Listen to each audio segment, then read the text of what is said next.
Bismillahirrahmanirrahim. Assalamualaikum warahmatullahi wabarakatuh. Alhamdulillahi rabbil alamin. Wassalatu wassalamu ala sayyidina Muhammadin wa ala alihi wa sahbihi ajma'in. Rabbi shrah li sadri wa yassir li amri wahlul 'uqdatam min lisani yafqahu qawli.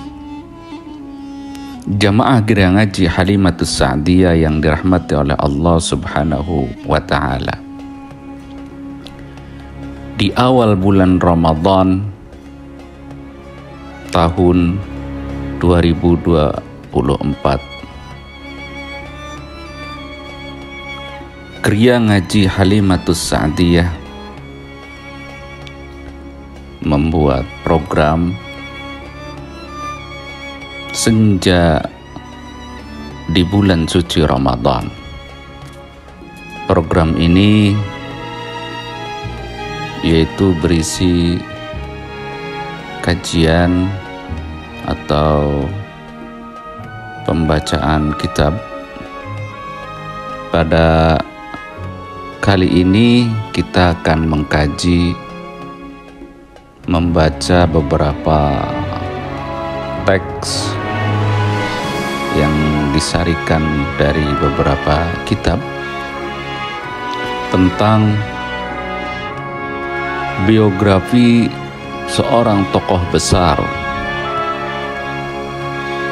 yang hidup pada abad 14, lahir di Tunisia, yaitu Abdurrahman bin Muhammad bin Al-Hasan bin Muhammad bin Jabir bin Muhammad bin Ibrahim bin Abdurrahman bin Khaldun, atau yang dikenal dengan Ibnu Khaldun. Beliau sosok yang luar biasa, sosok akademisi yang sukses dalam karir akademiknya, sehingga keilmuan beliau menjadi rujukan bagi orang-orang setelahnya, terutama dalam kajian takhasus beliau tentang ilmu umran al-bashari. Beliau juga tokoh sukses yang meniti karir dalam dunia politik pada zamannya, sehingga beliau menjadi politisi yang sangat disegani oleh teman maupun lawan. Mari kita kaji biografi tokoh besar ini. Bismillahirrahmanirrahim. Lamhatun mujizatun an hayat Ibnu Khaldun. Sekilas pandang atau sekapur sirih atau selayang pandang tentang kehidupan Ibnu Khaldun. Ismuhu wa nash'atuh. Nama beliau dan masa kanak-kanak, masa remaja, masa dewasa, ini perkembangan tumbuh kembang beliau. Arrafa Ibnu Khaldun nafsahu fi bidayatil muqaddimati bil ibarati at-taliyati. Ibnu Khaldun memperkenalkan dirinya dalam permulaan kitab Muqaddimah. Kitab Muqaddimah ini kitab luar biasa, sangat terkenal Kalau disebutkan nama Ibnu Khaldun, tidak lepas dari karyanya yang terkenal, yaitu Muqaddimah. Ini sebenarnya bagian pertama. Muqaddimah ini bagian pertama dari keseluruhan kitabnya. Kitabnya berjilid-jilid. Jilid pertama ya Muqaddimah.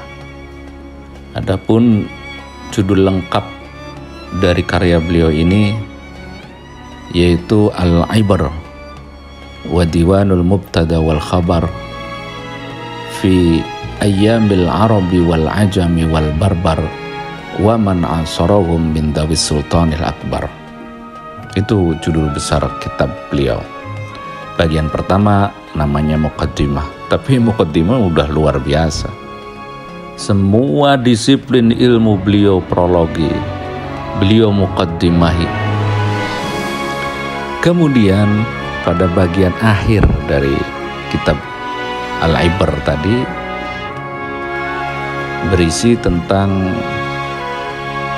biografi kehidupan beliau sendiri yang ia tulis sendiri. Judulnya At-Ta'rif bi Ibni Khaldun wa Rihlatihi Gharban wa Syarqan. Ibnu Khaldun dan perjalanan rihlahnya menuju barat dan timur. Nah, kalau kitab Al-Ibar sendiri ya berisi tentang sejarah, mulai asal-usul kejadian alam semesta, Bad'ul Khalaq, kemudian sejarah para ar-rusul wal anbiya, para rusul, para nabi-nabi sejak Nabi Adam, Idris, Nuh, Hud, dan seterusnya. Cerita Bani Israel dan cerita-cerita yang lain, sampai kepada sejarah Nabi kita Muhammad sallallahu alaihi wasallam. Kemudian dilanjutkan dengan sejarah Al-Khulafa Ur-Rasyidun, Abu Bakar, Umar, Uthman, Ali. Kemudian sejarah Bani Umayyah, Bani Abbasiyah. Kemudian sejarah Mulukut Tawaif, kerajaan-kerajaan kecil setelah tumbangnya Baghdad, Bani Abbasiyah, sampai pada zaman beliau hidup. Maka di akhir kitab Al-Ibar tadi beliau menceritakan tentang tempat beliau, kelahiran beliau, kota-kota yang disinggahi, yang dikenal dengan Biladul Maghrib Al-Arabil Islami. Beliau tulis sendiri sebagai buku yang terpisah sepertinya dengan judul At-Ta'rif bi Ibni Khaldun wa Rihlatihi Gharban wa Syarqan. Nah, beliau memperkenalkan dirinya dalam permulaan kitab Muqaddimah bil ibarati at-taliyati dengan redaksi sebagaimana berikut. Yaqulu al-abdul faqiru ila Allah ta'ala al-ghaniyyu. Yaqulu al-abdul faqiru ila Allah ta'ala al-ghaniyyi bilutfihi. Abdurrahman bin Muhammad bin Khaldun Al-Hadrami waffaqahullah. Apa yang beliau katakan? Alhamdulillahilladzi lahul izzatu wal jabarut ila akhiril qaul. Seorang hamba yang fakir, yang selalu butuh ilallah, kepada Allah yang maha kaya, al-ghani, bilutfihi, dengan sifat kasih sayangnya Allah. Siapa al-abdul fakir ilallah? Yaitu Abdurrahman bin Muhammad bin Khaldun Al-Hadrami. Semoga Allah memberikan taufik hidayah kepada beliau. Ini ungkapan beliau sendiri. Apa yang diucapkan oleh hamba yang fakir ilallah Abdurrahman ini? Yaitu kalimat Alhamdulillahilladzi lahul izzatu wal jabarut. Sampai akhir prolog, ya, akhir muqaddimah, hamdalah wassalatu wassalamu ala rasulillah. Biasa pada umumnya kitab selalu diawali dengan basmalah, hamdalah wassalatu wassalamu ala rasulillah. Walakin ismuhu al-kamil kama warada fit ta'rif huwa, akan tetapi nama lengkap beliau yang tadi dalam permulaan kitab muqaddimah beliau menyebutkan nama dirinya, ayahnya, dan kakeknya. Sangat pendek sekali. Tapi dalam kitab At-Ta'rif beliau lebih lengkap menyebutkan nenek moyangnya. Walakin ismuhu al-kamil kama warada fit ta'rif huwa, nama lengkap beliau seperti yang disebutkan dalam kitab At-Ta'rif, beliau itu Abdurrahman bin Muhammad bin Muhammad bin Muhammad bin Al-Hasan bin Muhammad bin Jabir bin Muhammad bin Ibrahim bin Abdurrahman bin Khaldun Al-Hadrami Al-Maliki At-Tunisi Awil Maghribi. Ini nama lengkap beliau, panjang sekali. Beliau hampir menyebutkan 10 nama nenek moyang.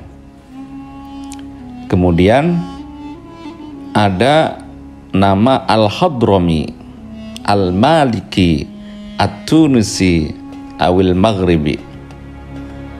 Ini Al-Hadrami karena beliau berasal, nenek moyangnya dari Hadramaut, Yaman. Nanti kita akan bahas, ada penjelasan tentang ini. Al-Maliki karena beliau bermadzhab Maliki, mayoritas wilayah Maghrib bermadzhab Maliki. At-Tunisi ya karena beliau lahir di Tunisia. Saya pernah berkunjung ke sana. Ada di tengah-tengah kota Tunis itu ada patung Ibnu Khaldun, tapi dipagar oleh pemerintah sana. Wa amma kunyatuhu Abu Zaid. Nama kunyah itu biasa diawali dengan kata abun, yaitu Abu Zaid. Fahiya nisbatun ilas ibnihi al-akbar. Zaid ini merupakan nama putra beliau yang paling gede, maka beliau disebut Abu Zaid. Kama anna laqabahu waliyuddin ishtahara bihi indama tawalla mansaba qadi qudat al-malikiyah fi masrahi nadzak. Beliau juga memiliki laqab, gelar waliyuddin. Laqab ini terkenal ketika beliau menjabat sebagai qadil qudat al-malikiyah, hakim agung madhab Maliki fi Masr, yaitu di Mesir saat itu. Wa kana mu'asiruhu fakathiran ma na'atu bil Maliki awil Maghribi tamyizan lahu minal Misriyin wa ulama'iha fi sairil madhahib, di mana para teman-temannya atau ulama-ulama yang sezaman dengan beliau banyak menyebut beliau itu dengan sebutan Al-Maliki wal Maghribi. Kenapa? Orang-orang ulama Mesir menyebut Ibnu Khaldun dengan sebutan Al-Maliki awil Maghribi tamyizan lahu minal misriyina wa ulama'iha, karena untuk membedakan dengan ulama-ulama tokoh-tokoh yang berasal dari Mesir, maka disebut Al-Maghribi karena memang asal beliau berasal dari wilayah Maghrib. Beliau bukan orang Mesir, tapi orang Maghribil Adna, yaitu Tunus. Kemudian Al-Maliki karena untuk membedakan ulama lainnya yang bukan berasal dari mazhab Maliki. Banyak di Mesir ulama-ulama yang bermazhab Syafi'i. Ini untuk membedakan saja panggilan oleh ulama-ulama sezaman beliau kepada Ibnu Khaldun, bahwa beliau itu memang bermazhab Maliki, maka diberi panggilan Al-Maliki. Beliau itu bukan orang Mesir tapi orang Maghrib, maka beliau disebut Al-Maghribi. Wa amma nisbatuhu bil hadrami famusyirun ila ittisali nasabihi al-asli bi qabail Hadramaut. Adapun nisbat di belakang dengan sebutan Al-Hadrami, ini menunjukkan ada ikatan ketersambungan nasab yang asli dengan kabilah Hadramaut, yaitu di Yaman.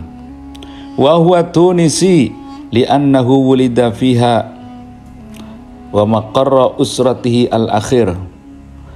Beliau juga di belakang ada nama Tunisi karena Tunisia adalah tempat kelahirannya dan menjadi tempat tinggal terakhir bagi keluarganya.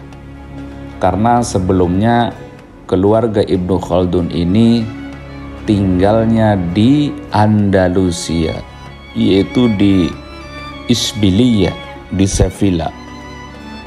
Ketika terjadi perang besar di Andalusia, yaitu orang-orang Asbania, orang-orang Spanyol mulai mengusir umat Islam di Andalusia, banyak orang-orang Andalusia yang berhijrah ke Afrika Utara, ke Maghrib. Di antaranya adalah Banu Khaldun. Nenek moyangnya Ibnu Khaldun pindah dari Sevilla atau Isbilia tadi ke Afrika Utara atau ke wilayah Maghrib.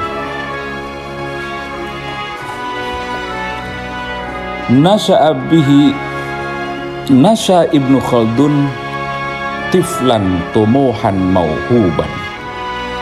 Ibnu Khaldun tumbuh sebagai anak yang sangat memiliki obsesi yang begitu tinggi, wa mauhuban, dan memiliki mauhibah, ya, kecerdasan pemberian dari Tuhan. Masa kecilnya tumbuh sebagai anak yang aktif, agresif, yang memiliki cita-cita yang sangat tinggi, kemauannya keras dan cerdas. Wasyaban anidan, dan pemuda yang sangat kokoh, sangat gigih, sangat memiliki kemauan keras, memiliki ambisi. Wa syaikhan aliman kabiran wa qadiyan, dan masa tua beliau menjadi tokoh yang alim, tokoh besar, dan menjadi hakim agung di Mesir, karena masa-masa akhir beliau hidupnya dihabiskan di Mesir sebagai guru besar di Universitas Al-Azhar saat itu. Wa yadhkuru fit ta'rifi, dan disebutkan dalam kitab At-Ta'rif, Ibnu Khaldun menyebutkan dirinya sendiri. Amman nash'ati fa inni wulidtu bi Tunis fi gharrati Ramadana sanata 32 wa 700 ila akhirih. Dalam kitab At-Ta'rif, Ibnu Khaldun menyebutkan dirinya bahwa nas'ati fa inni wulidtu bi Tunis. Emang dirinya itu lahir di Tunisia, yaitu pada bulan Ramadan tahun 732 Hijriah, al-muwafiq bi 27 Mayu sanata alfin wa 332 al-miladiyah, atau yang bertepatan pada tanggal 27 Mei tahun 1332 Masehi, yaitu pada abad ke-14. Wa nasya'a fi baiti ilmin wa majdin ariqin ala riayati usratih. Beliau tumbuh di keluarga yang berilmu, keluarga yang terhormat, keluarga yang memiliki keturunan orang-orang hebat dalam naungan atau didikan keluarganya. Ayahnya juga seorang alim, banyak menulis buku, seorang sastrawan, kakeknya seorang politik besar, dan nenek moyangnya adalah tokoh-tokoh hebat. Banu Khaldun ini sangat terkenal, luar biasa. Nenek moyang Ibnu Khaldun adalah tokoh-tokoh, kalau enggak di bidang politik, adalah tokoh di bidang ilmu pengetahuan. Itu nenek moyangnya. Yani ma baina riyasat as-siyasiyah wa riyasatil ilm. Nenek moyangnya tokoh-tokoh besar, kalau enggak di bidang politik, ya di bidang ilmu pengetahuan. Wa dhalla yuqimu fi aqtari biladil maghrib. Ibnu Khaldun hidup melalang buana hampir di banyak kota di negeri Maghrib. Wa safara ilal Andalus. Beliau juga pernah pergi ke Andalusia fi awaili sanati 764 al-Hijriyah, mutawajjihan ila Sultan Abi Abdullah Muhammad bin Muhammad Yusuf bin Nasr, thalithi muluki Bani Ahmar. Beliau pada awal tahun 764 Hijriah pergi ke Andalusia, yaitu menghadap Sultan Abi Abdullah Muhammad bin Yusuf bin Nasr, yaitu thalithi muluki Bani Ahmar, penguasa Kornato, penguasa Granada. Pada saat itu dikuasai oleh keluarga besar Bani Ahmar. Maka istananya disebut Al-Hamra. Ya. Istana Al-Hamra. Granada mungkin di Andalusia yang tersisa paling terakhir. Kerajaan Islam saat itu tinggal Kornato, tinggal Granada. Karena kerajaan-kerajaan yang lain seperti Toledo atau Madrid, Al-Majriti, Madrid, kemudian wilayah-wilayah yang lain sudah pada tumbang, diserang oleh orang-orang Hispania, orang-orang Spanyol. Pada saat itu Andalusia dulu masih satu dengan ibu kotanya Córdoba. Tapi ketika Córdoba tumbang, maka setiap kota mendirikan kerajaan masing-masing. Maka disebut dengan istilah mulukut tawaif, kerajaan-kerajaan kecil. Ya, dengan mudah orang-orang Hispania, Spanyol, satu persatu kerajaan-kerajaan kecil itu ditumbangkan. Yang paling terakhir Granada dengan istana Alhambranya itu, di mana pemerintahan Kornato atau Granada dipegang oleh keluarga besar Bani Ahmar dengan istananya Alhamra. Wa kana Ibnu Khaldun qad arafahu, di mana Ibnu Khaldun sudah kenal nih tokoh Granada, Raja Kornato ini, yaitu lamma wafada ala Sultan Abi Salim biwasitati Lisanuddin Ibnul Khatib. Ketika Muhammad bin Yusuf dari Bani Ahmar, penguasa Granada, berkunjung ke Maroko, ke Maghrib, yaitu kepada Sultan Abi Salim biwasitati Lisanuddin Ibnul Khatib, dengan pelantaraan Lisanuddin Ibnul Khatib. Jadi akhirnya Ibnu Khaldun kenal dengan Raja Granada tadi. Lisanuddin ini temannya Ibnu Khaldun. Ibnu Khaldun memiliki hubungan yang sangat dekat dengan Lisanuddin, seorang perdana menteri di kerajaan Granada. Lisanuddin ini tokoh hebat, sastrawan, kemudian banyak menulis tentang kedokteran, tentang hukum, tentang fikih, bahkan dia menulis tentang virus ya, tentang wabah saat itu yang menyebar di wilayah Andalusia. Dia juga menulis tentang keilmuan-keilmuan yang lain. Nah, Ibnu Khaldun dengan pelantaran Lisanuddin, teman dekatnya ini, beliau pernah ke Andalus menghadap Raja Muhammad tadi dari Bani Ahmar. Lisanuddin ini sastrawan besar. Dia pencetus atau banyak mengarang lah puisi-puisi ciri khas Andalusia, yaitu Muasyahat al-Andalusia. Seperti puisi milik beliau saat beliau terusir dari Andalusia, beliau menetap di Maghrib di Maroko. Beliau kangen, begitu rindu kepada tanah kelahirannya.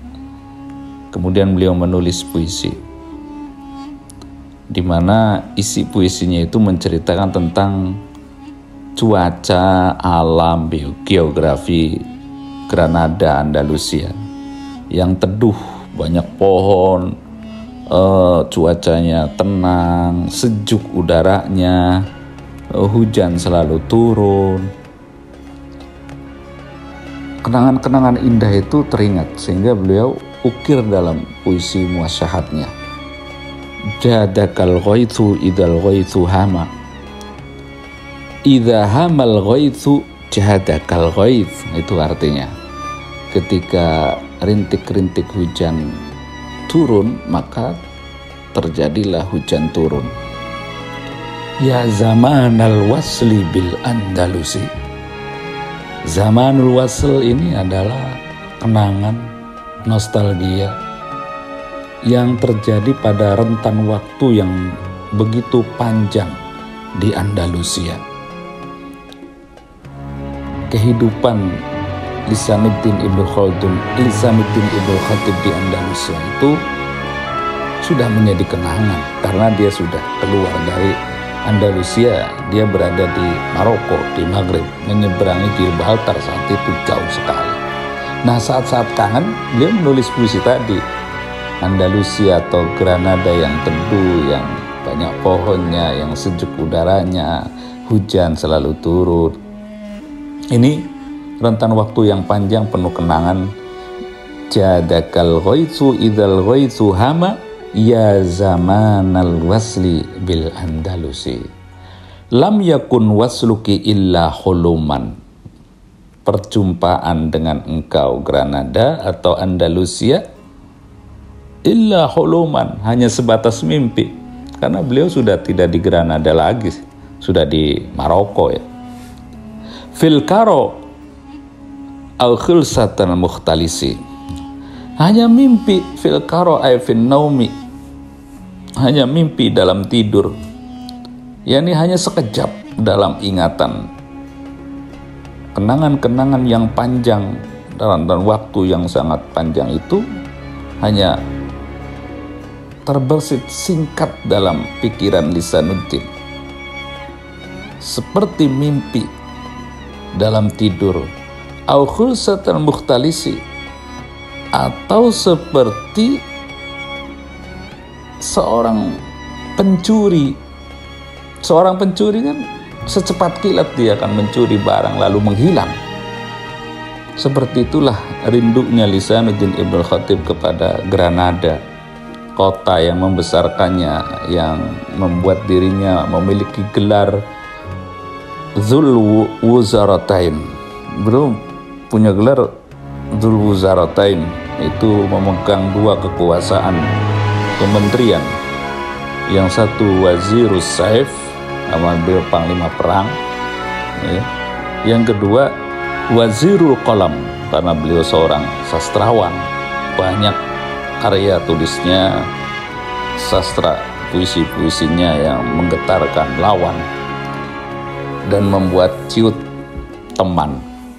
Itulah Lisanuddin Ibnul Khatib, wazir dari Granada yang menemani rajanya yaitu Muhammad bin Muhammad dari Bani Ahmar ketika bertamu ke Maroko, di mana Ibnu Khaldun menjadi wazir, menjadi sekretaris negara, menteri lah, sekelas menteri di kerajaan Maroko, yaitu pada Sultan Abi Salim.